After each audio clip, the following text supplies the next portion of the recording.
नमस्कार दोस्तों, जागृति क्लासेज के ऑनलाइन प्रोग्राम में फिर से एक बार सभी का हार्दिक स्वागत है। हम लोग मॉडर्न हिस्ट्री की सीरीज में 4 क्लासेज कंप्लीट कर चुके हैं और आज की जो हमारी क्लास है वो 5वीं क्लास है। ठीक है, तो आज का जो टॉपिक है हमारा वो है जनजातीय एवं किसान आंदोलन। तो जनजातीय और किसान आंदोलन से संबंधित जितने भी प्रश्न परीक्षा में अब तक पूछे गए हैं और पूछे जाने की संभावना है, उन सभी प्रश्नों को इस सीरीज में कंबाइंड तरीके से लिया गया है, जिन पर आज हम एक विस्तृत चर्चा करने वाले हैं। और मेरा यकीन है कि इस वीडियो को देखने के बाद आपका जनजातीय और किसान आंदोलन से संबंधित प्रश्न परीक्षा में शायद ही छूट पाए। ठीक है, तो चलिए शुरू करते हैं। पहला सवाल, कल का एक सवाल दिया था मैंने आप लोगों को कि चलते चलते में कि सत्यार्थ प्रकाश निम्न में से किसकी रचना है या किससे संबंधित है। बहुत कम लोगों ने इसका जवाब कमेंट बॉक्स में दिया, बाकी के लोगों ने नहीं दिया। मैं नहीं जानता क्यों नहीं दिया। मेरी आपसे यही रिक्वेस्ट है कि जो प्रश्न आपको यहां मिले, कम से कम उस प्रश्न का उत्तर आप कमेंट बॉक्स में जरूर दें। ठीक है, तो मैं इस प्रश्न का जवाब आपको बता रहा हूं कि सत्यार्थ प्रकाश नामक जो रचना है वो स्वामी दयानंद सरस्वती की है। ठीक है दोस्तों, इसको याद रखना कि सत्यार्थ प्रकाश किसकी है, स्वामी दयानंद सरस्वती की। और स्वामी दयानंद सरस्वती ने क्या किया था, आर्य समाज की स्थापना की थी। किसकी, आर्य समाज की स्थापना की। और इसके साथ ही इन्होंने एक आंदोलन चलाया था जिसे हम शुद्धि आंदोलन के नाम से जानते हैं। और इन्होंने ही क्या किया, वेदों की ओर लौटो का नारा दिया।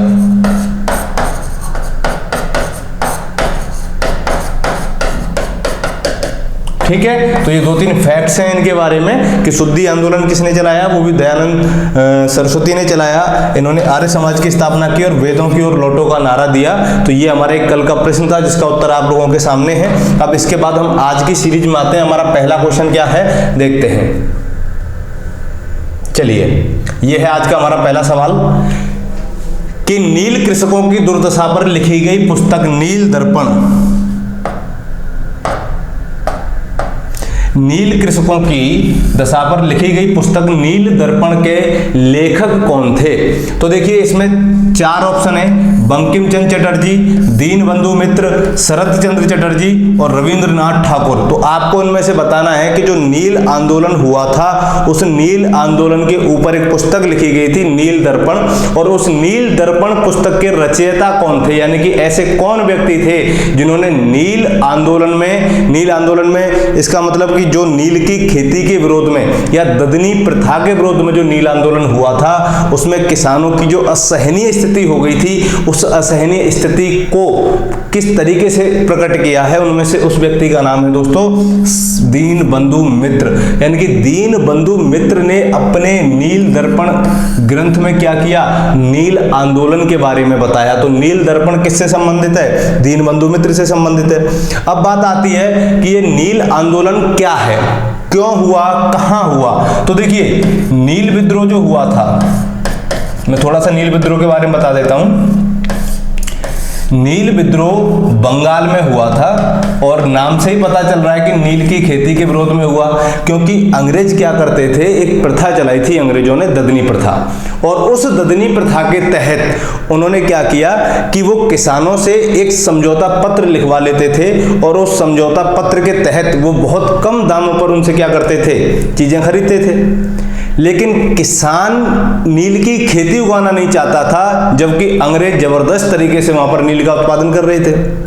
किसान चाहता था कि यहाँ पर खाद्यान्नों का उत्पादन हो, लेकिन अंग्रेज चाहते थे कि उनको नील की खेती, ताकि यहाँ से कच्चा माल कहाँ भेजा जा सके, इंग्लैंड भेजा जा सके। तो इसी के विरोध में, यानी कि या तो नील की खेती के विरोध में, या ये भी बोल सकते हैं कि ददनी प्रथा के विरोध में बंगाल में क्या हुआ, नील विद्रोह शुरू हुआ। और 1857 की क्रांति के बाद में, यानी कि ये विद्रोह हुआ था आपका 1859-60 में।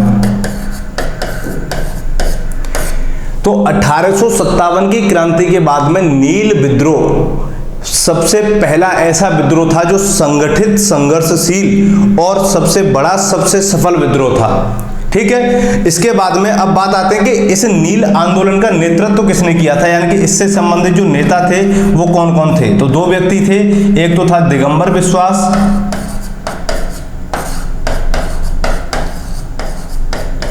और एक का नाम था विष्णु विश्वास। इन दोनों व्यक्तियों ने मिलकर के क्या किया था, इस आंदोलन का नेतृत्व किया था। सॉरी, इसका नाम है विष्णु विश्वास।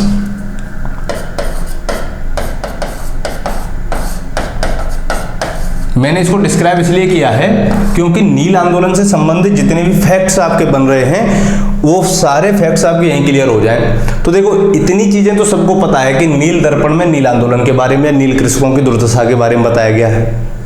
एक व्यक्ति और थे, हरिश्चंद्र। ठीक है, तो हरिश्चंद्र मुखर्जी ने क्या किया था, इनकी एक रचना थी, एक पत्रिका थी, हिंदू पैट्रियट।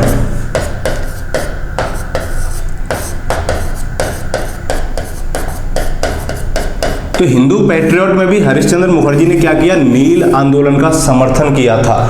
अब देखो कितने सवाल बन गए। एक तो नील दर्पण का बन गया, कहाँ हुआ था, बंगाल में, किसके विरोध में हुआ था, नील ददनी प्रथा या नील की खेती के विरोध में। ठीक है, उसके बाद कब हुआ, 1859-60 में। नेता कौन कौन थे, दिगंबर विश्वास और विष्णु विश्वास। ठीक है, उसके बाद हरिश्चंद्र मुखर्जी ने क्या किया, इनको समर्थन दिया था। ठीक है, चलिए आगे बढ़ते हैं। अब एक बात आती है यहाँ पर कि हरिश्चंद्र मुखर्जी ने हिंदू पैट्रियट में क्या किया, नील की खेती के विरोध में जो किसान आंदोलन कर रहे थे या अंग्रेजों ने उनका जो शोषण किया था उसके विरोध में उन्होंने समर्थन किया। लेकिन नील दर्पण प्रॉपर रूप से इसी नील आंदोलन को दिखाने के लिए ही लिखी थी दीनबंधु मित्र ने। तो इस प्रश्न को आप अच्छे से याद रखना कि नील दर्पण के रचयिता कौन है या ये ग्रंथ किसने लिखा है, तो दीनबंधु मित्र ने लिखा है। ठीक है, अगला सवाल।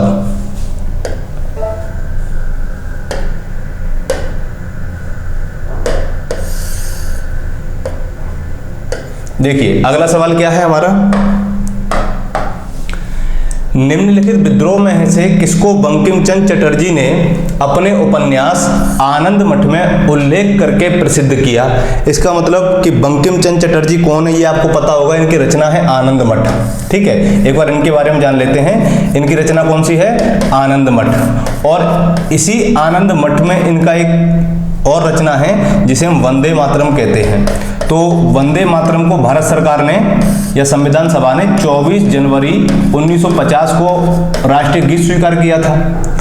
ठीक है, तो बंकिम चंद्र चटर्जी ने क्या लिखा, आनंद मठ लिखा। तो आनंद मठ में कौन से विद्रोह या कौन से आंदोलन के बारे में चर्चा की गई है, तो पहला है भील विद्रोह, दूसरा रंगपुर विद्रोह, तीसरा वीरभूमि विद्रोह और चौथा कौन सा है, सन्यासी विद्रोह। तो हमारा सही आंसर क्या हो जाएगा दोस्तों, सन्यासी विद्रोह हो जाएगा।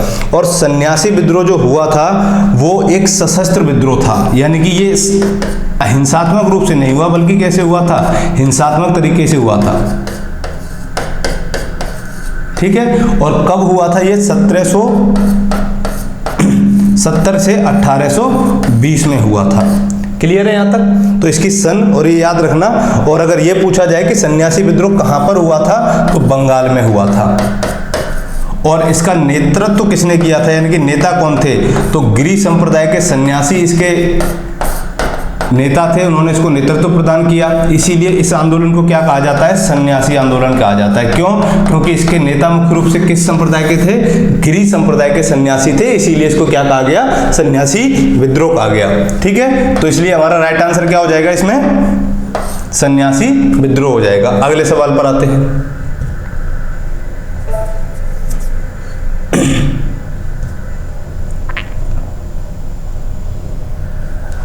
अगला सवाल है, निम्नलिखित युग्मों में से कौन सुमेलित नहीं है।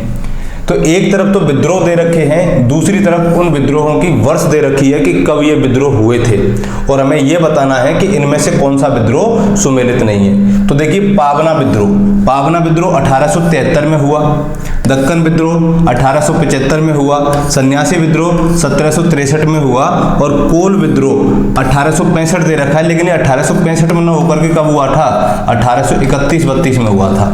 ठीक है, इसलिए हमारा राइट आंसर क्या हो जाएगा, कोल विद्रोह हो जाएगा।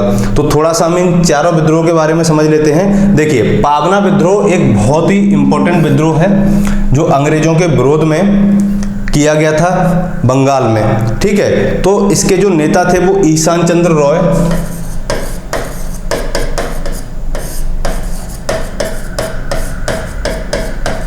केशव चंद्र रॉय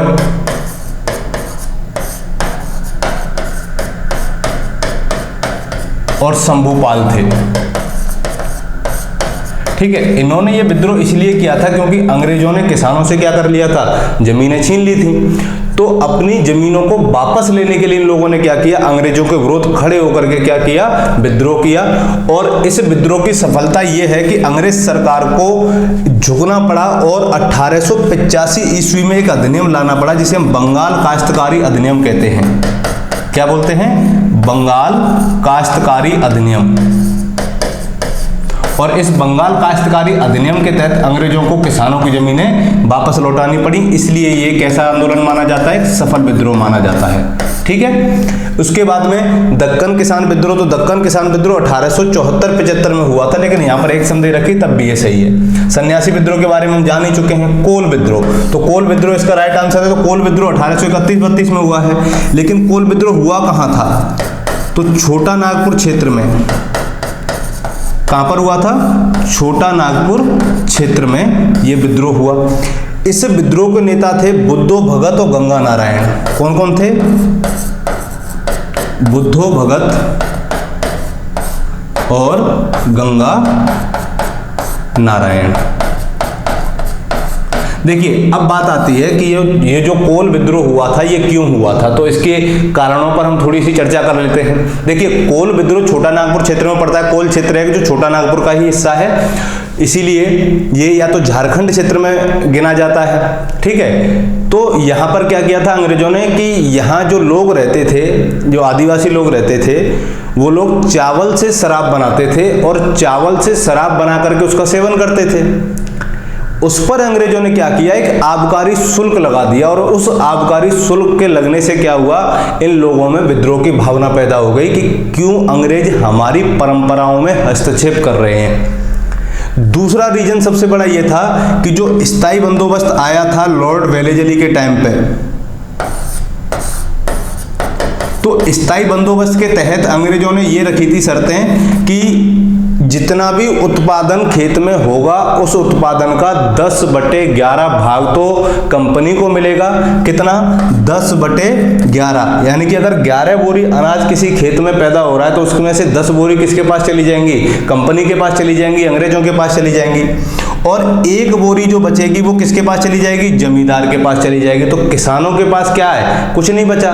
इसका मतलब कि स्थायी बंदोबस्त ने भारत में किसानों की स्थिति को और भी बद से बदतर कर दिया, और इसी के विरोध में किसानों ने एकजुट होकर के क्या किया, विद्रोह किया, जो किस नाम से जाना जाता है, कोल विद्रोह के नाम से जाना जाता है। ठीक है, तो ये कुछ फैक्ट्स थे इससे रिलेटेड। तो इसका राइट आंसर क्या होगा, कोल विद्रोह होगा, क्योंकि कोल विद्रोह 65 में न होकर के 1831 से 32 ईस्वी के मध्य हुआ था। ठीक है, चलिए आगे अगले क्वेश्चन पे आते हैं।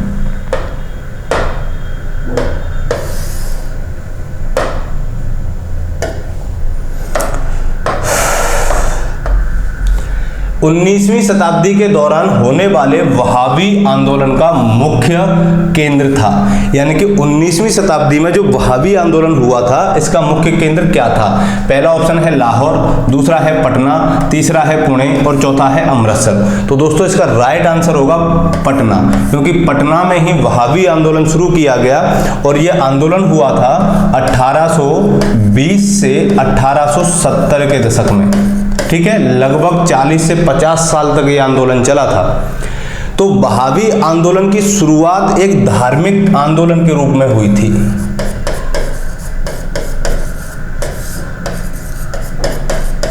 लेकिन बाद में इसने क्या कर लिया था, एक राजनीतिक आंदोलन का रूप धारण कर लिया था। ये बात आपको याद रखनी है। तो धार्मिक आंदोलन में क्या हुआ कि इसके जो नेता थे सर सैयद अहमद बरेलवी,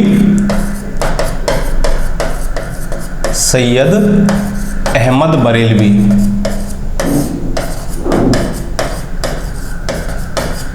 इन्होंने इसका नेतृत्व किया, लेकिन इन्होंने इस आंदोलन को राजनीतिक मोड़ दे दिया, और राजनीतिक मोड़ दे दिया तो सर सैयद अहमद बरेलवी ने उत्तर पश्चिम भारत पर कब्जा कर लिया। कहां पर? उत्तर पश्चिम भारत तक ये लोग विद्रोह करते करते पहुंच गए, और अंत में जाकर के इन्होंने क्या किया? पेशावर पर कब्जा कर लिया। किस पर? पेशावर पर। और जैसे ही इन्होंने पेशावर पर कब्जा किया 1830 में, और वहां जाकर के इन्होंने अपने सिक्के ढलवाए, लेकिन अंग्रेज चुप बैठने वाले नहीं थे। अंग्रेजों ने क्या किया? फिर से लड़ाई छेड़ दी। तो एक लड़ाई हुई थी, बालाकोट की लड़ाई।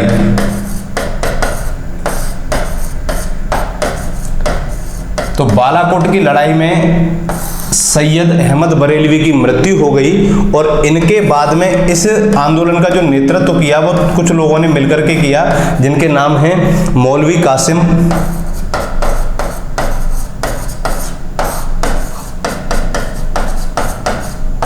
दूसरा है लियाकत अली,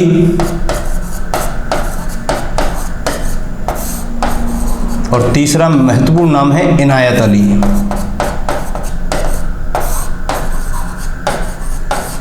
इन्होंने क्या किया था?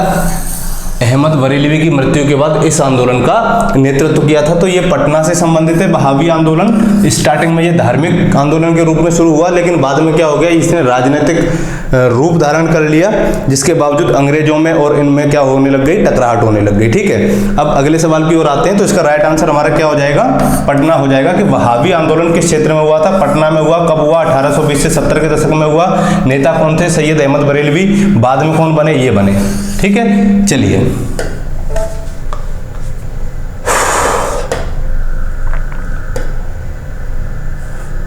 ये भी बहुत इंपॉर्टेंट क्वेश्चन है, बहुत इंपॉर्टेंट क्वेश्चन है ये, जो परीक्षा में पूछा गया कई बार। देखिए, कूका आंदोलन को किसने संगठित किया था? कूका आंदोलन। तो कूका आंदोलन से इनमें से कौन जुड़े हैं? गुरु रामदास, गुरु नानक, गुरु राम सिंह, गुरु गोविंद सिंह। तो इसका जो राइट आंसर होगा वो होगा गुरु राम सिंह। अब थोड़ा सा हम जान लेते हैं कि कूका आंदोलन क्या था, है ना। तो इसके बारे में अगर जान लेंगे तो हमारी पूरी सारी चीजें क्या हो जाएंगी? क्लियर हो जाएंगी। कूका आंदोलन का स्वरूप भी वैसा ही था जैसा वहाबी आंदोलन का था। इसका मतलब ये दोनों आंदोलन एक दूसरे से मिलते जुलते हैं, और मिलते जुलते होने का कारण क्या है कि दोनों ही आंदोलनों की जो शुरुआत हुई वो धार्मिक रूप में हुई, लेकिन बाद में इन दोनों आंदोलनों ने क्या कर लिया? एक राजनीतिक मोड़ बदल दिया, यानी कि राजनीतिक रूप धारण कर लिया। ठीक है, अब इस आंदोलन का जो नेतृत्व किया था वो गुरु राम सिंह ने किया था। यह आंदोलन पंजाब में हुआ था, और पंजाब में जब यह आंदोलन हुआ था उस समय इस आंदोलन का नेतृत्व कर रहा था भगत जवाहर मल।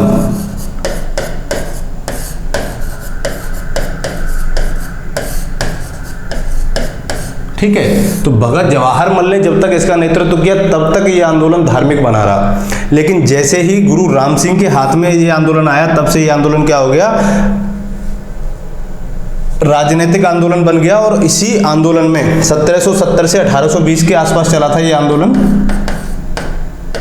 लेकिन कई पुस्तकों में या अन्य स्रोतों में अगर बोलें तो ये 1763 से 1800 ईस्वी तक दे रखा है। ठीक है, लेकिन सही क्या मानना है हमको? 1770 से 1820 के मध्य में जो आंदोलन हुआ वो कौन सा हुआ?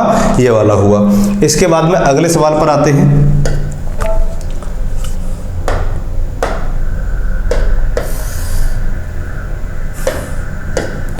निम्नलिखित में से कौन फराजी विद्रोह का नेता था? फराजी विद्रोह, देखिए फराजी विद्रोह कहां हुआ? तो फराजी विद्रोह हुआ था दोस्तों बंगाल में, और इसके नेता थे दादू मियां। ठीक है, तो दादू मियां ने इस नेतृत्व को इस आंदोलन का नेतृत्व किया था। अब दूसरी बात आती है कि फराजी इस आंदोलन को क्यों कहा जाता है? देखिए, इस आंदोलन को जिन लोगों ने छेड़ा था उन लोगों को फराजी कहा जाता है। फराजी कहते हैं यानी कि ये हाजी शरीयतुल्लाह के अनुयायी थे। किसके? फराजी कौन थे? हाजी शरीयतुल्लाह के अनुयायी थे। ठीक है, इसीलिए इस आंदोलन को क्या कहा गया, फराजी आंदोलन कहा गया। कहां पर हुआ था ये आंदोलन, बंगाल में हुआ। कब से कब तक, 1838 से 60 के मध्य हुआ। ठीक है, इनकी सन भी याद रखनी है आपको। अब आते हैं अगले सवाल पर। तो इसका राइट आंसर क्या हो जाएगा हमारा कि दादू मियां ने फराजी आंदोलन का नेतृत्व किया था। चलिए,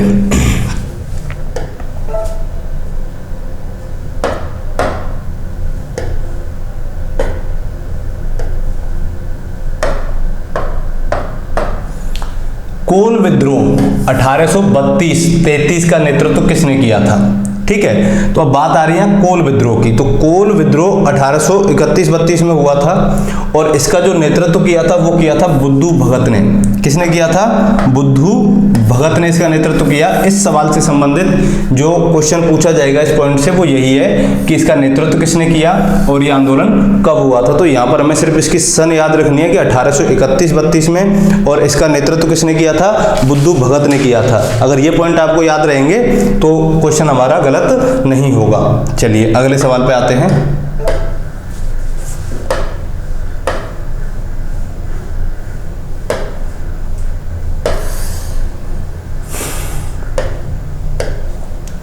संथाल विद्रोह का नेतृत्व, संथाल विद्रोह का नेतृत्व किसने किया था। तो संथाल विद्रोह के बारे में अगर आप लोग जानते हो, संथाल विद्रोह हुआ था भागलपुर में।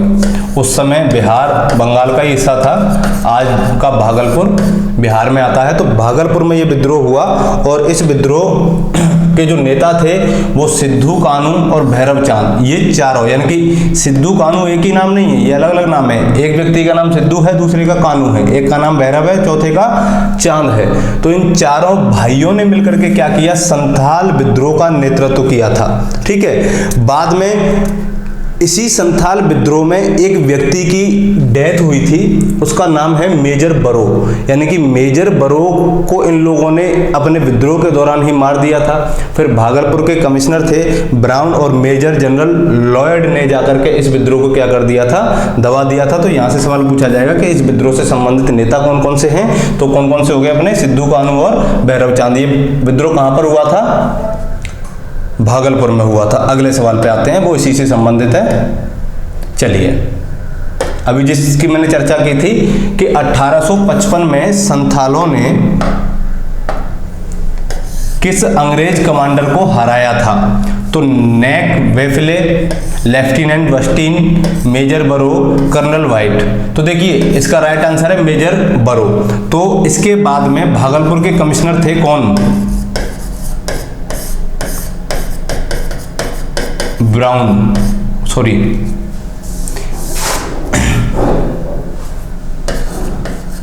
ब्राउन, और एक व्यक्ति थे कर्नल जॉर्ज लॉयड। इन दोनों ने फिर मिलकर के क्या किया था, इस आंदोलन का दमन किया था। तो ये आंदोलन कहां पर हुआ था, भागलपुर में हुआ था। इसके नेता कौन कौन थे, सिद्धू कानू, भैरव और चांद, चार भाई थे। चलिए अगला सवाल।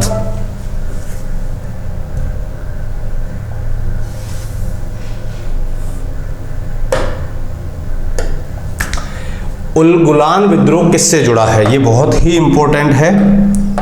उल-गुलान विद्रोह किससे जुड़ा है, ये झारखंड का एक विद्रोह था और ये विद्रोह बिरसा मुंडा से जुड़ा है। बिरसा मुंडा एक ऐसे व्यक्ति थे जिनको धरती बाबा के नाम से संबोधित किया जाता है।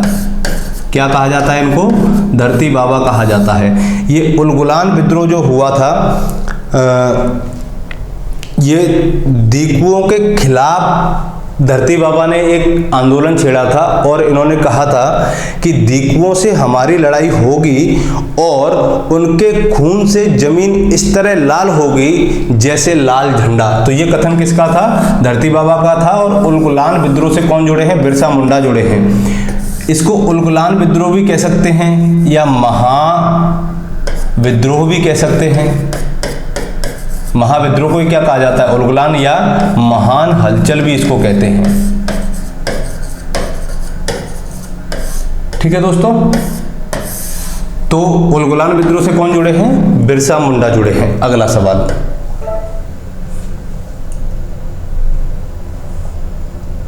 ये इंपॉर्टेंट सवाल है, मेंशन कर लेना इसको अपनी कॉपी में।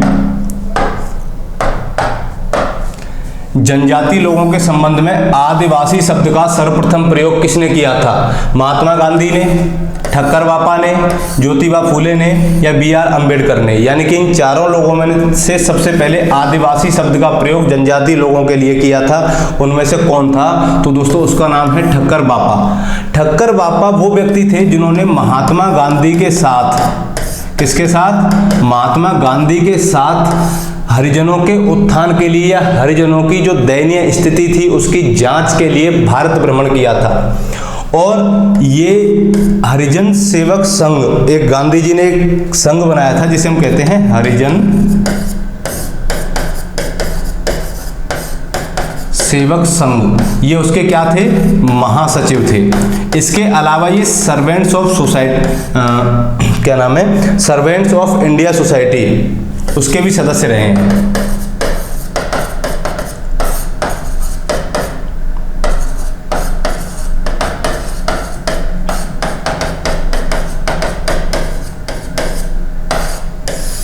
ठीक है, तो ये इनसे संबंधित कुछ फैक्ट हैं कि आदिवासियों के लिए या जनजातियों के लिए आदिवासी शब्द का सर्वप्रथम प्रयोग किसने किया था?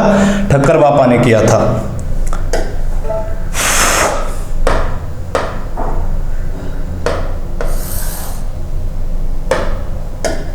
अगला सवाल, अंग्रेजों के विरुद्ध भीलों द्वारा प्रारंभ क्रांति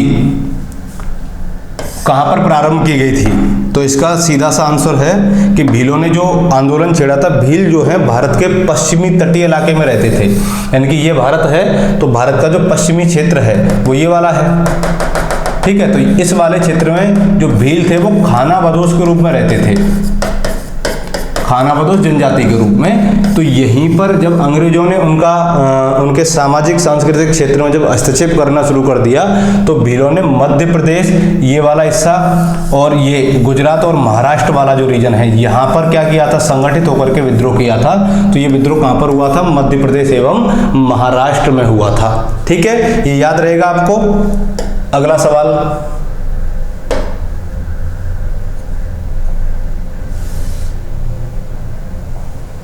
निम्नलिखित युग्मों में से कौन सा सुमेलित नहीं है?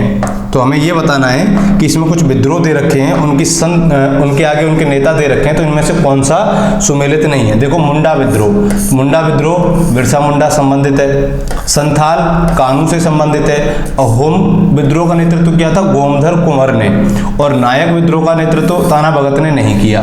इसका मतलब कि ये वाला कथन क्या हो जाएगा? असत्य हो जाएगा। कौन सा सुमेलित नहीं है? डी सुमेलित नहीं है। तो बाकी तो सब होंगे ही नहीं, तो हमारा राइट आंसर क्या हो जाएगा? ये हो जाएगा। ठीक है, अगला सवाल, इसमें कुछ समझाने का नहीं है।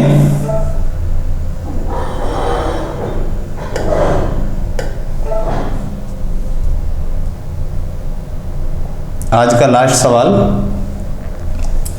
मोपला आंदोलन 1921 में कहां हुआ था?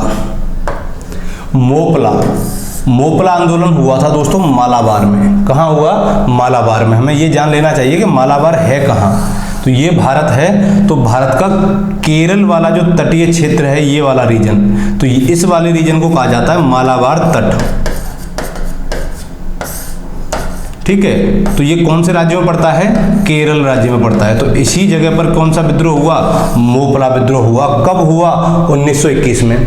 अब क्यों हुआ था? उसका रीजन क्या है, कारण क्या है कि मोपला विद्रोह क्यों हुआ? देखिए, केरल में क्या सिस्टम था कि जो जमींदार थे वो बहुसंख्या में हिंदू थे। कौन थे? हिंदू।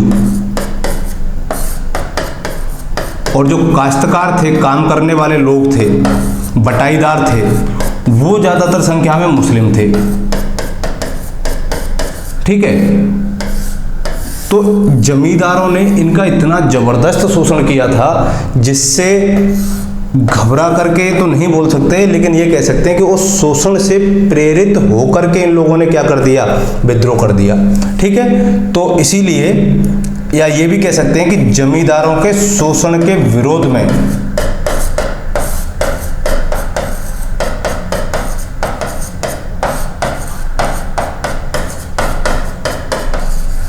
मोपला विद्रोह केरल के मालाबार क्षेत्र में हुआ था। ठीक है, तो ये आज के हमारे क्वेश्चन थे। और चलते चलते एक सवाल आप लोगों के लिए भी, जिसका आंसर आपको कमेंट बॉक्स में देना है बड़ी ईमानदारी से।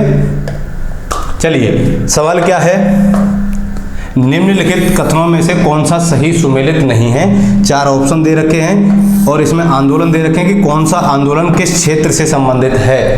तो इनमें से एक आंदोलन ऐसा है जिसका क्षेत्र उससे संबंधित नहीं है, तो आपको उसी में से इसका आंसर बताना है। आप जल्दी से जल्दी इसका आंसर भेजिए। ठीक है, तब तक के लिए आप मस्त रहिए, व्यस्त रहिए। थैंक यू, धन्यवाद।